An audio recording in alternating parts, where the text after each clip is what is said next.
भी अपने जीवन में अपने भाग्य की प्रकृति को तय नहीं कर सकता है।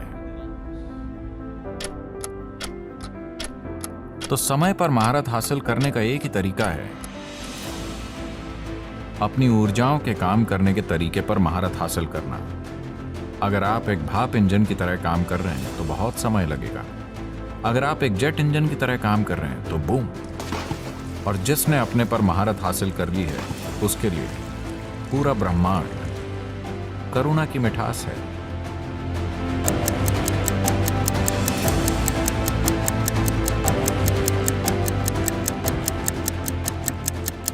एक बार जब आप एक इंसान के रूप में यहां जन्म लेते हैं तो जीवन थोड़ा जटिल हो जाता है। अगर आप इस धरती पर किसी दूसरे जीव की तरह आए होते तो पेट भरा होने पर जीवन तृप्त रहता। जब आप एक इंसान के रूप में यहां हैं तो पेट खाली होने पर केवल एक समस्या है, पेट भरा होने पर 100 समस्याएं। So what we are calling as life here is just a certain combination of time and energy. तो जिसे हम यहाँ जीवन कह रहे हैं वो समय और ऊर्जा का एक खास जुटाव है।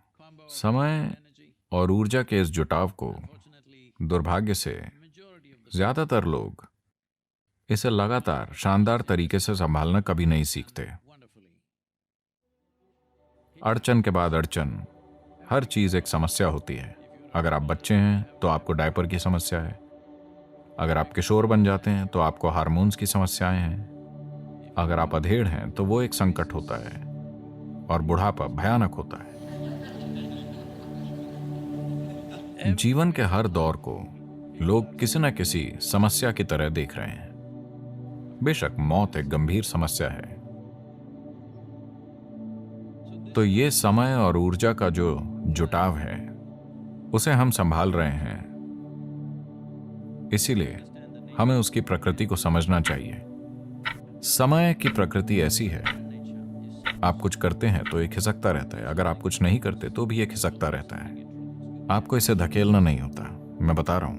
हेलो, आप अभी यहां बैठे हैं, समय खिसकता जा रहा है। आप बहुत काम कर रहे हैं, समय खिसक रहा है। आप कुछ नहीं कर रहे हैं तब भी ये खिसक रहा है। आप जागे हुए हैं, ये गुजर रहा है। आप सोए हुए हैं, ये गुजर रहा है।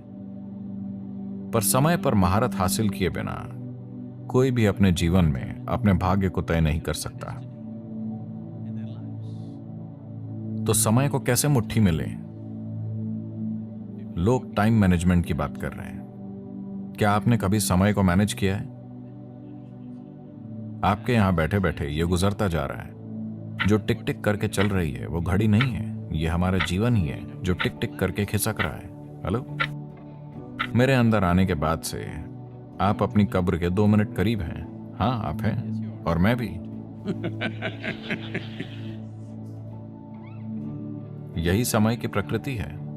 आप जो भी करें या ना करें, आप चाहे जो करें, लेकिन आप समय को पीछे नहीं मोड़ सकते।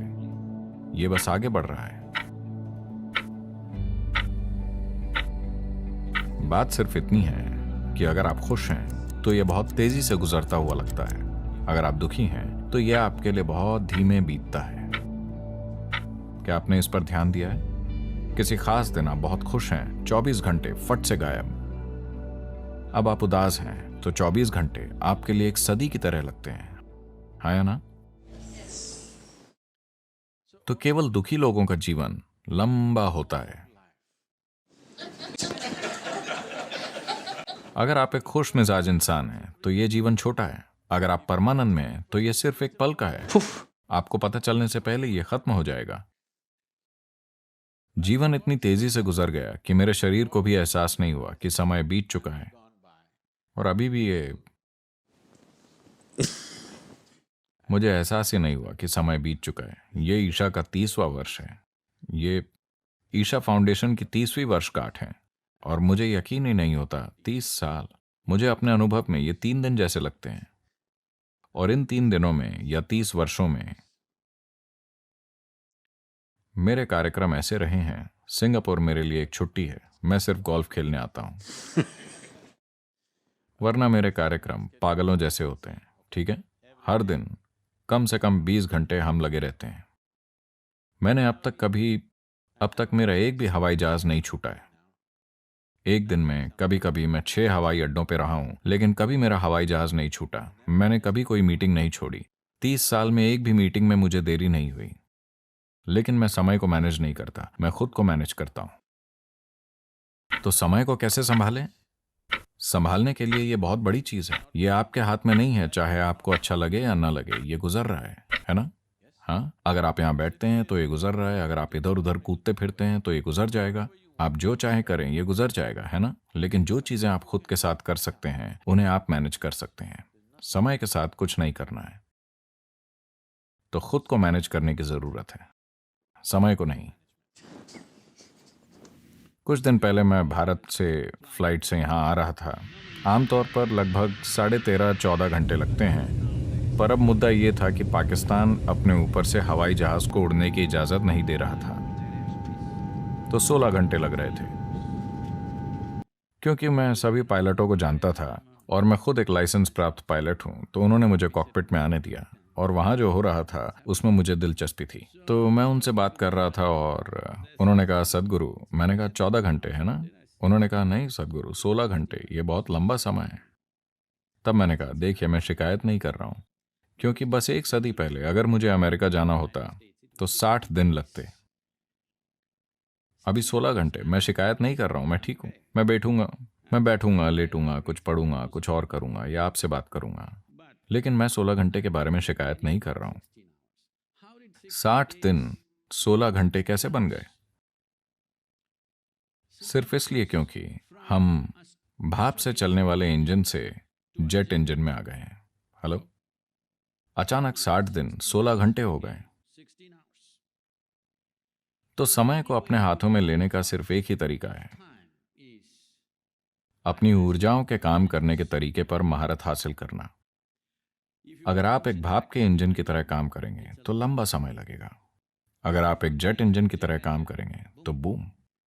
अभी वो बता रहे हैं कि चीनियों ने एक हवाई जहाज विकसित किया है जिससे आप बीजिंग से न्यूयॉर्क तक 2 घंटे में पहुंच सकते हैं। वो कह रहे हैं कि 2028 तक वो इसे कमर्शियल रूप से तैयार कर लेंगे।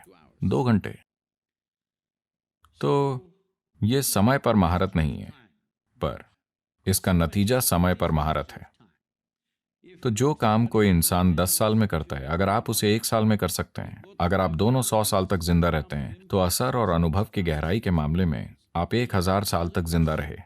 हेलो, सिर्फ यही तरीका है जिससे आप समय को अपने हाथों में ले सकते हैं, और जिसने समय पर महारत पाली है उसके लिए